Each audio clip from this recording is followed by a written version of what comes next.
继续来看美国德州州长车七带团访问台湾，先甲总统赖清德见面，再佮甲经济部长郭志辉签署经济合作发展意向书，而且宣布成立美国德州驻台办事处。郭志辉讲，会看当地主管的条件来协助中小企业去当地找商机，让德州甲台湾的经济关系会当愈稳定。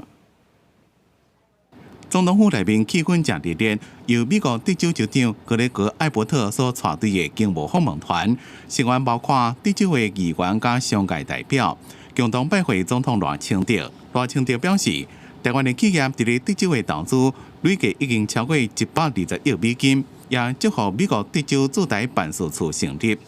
新的办事处以意向声明，也将为台美企业创造没有上限、好上加好的 合作机会。The role that Taiwan plays on the global stage is so incredibly important for so many reasons. Trade is an obvious one. Semiconductors, technology, innovation is another one.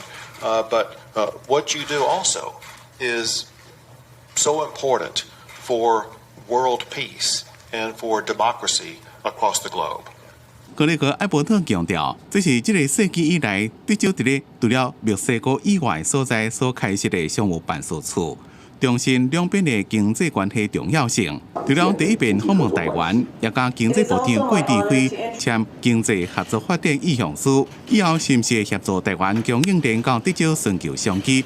郭志辉表示，将会看当地条件来决定。我想这些资源条件如果是满足的， 那么，我想我们会朝这个方向来努力。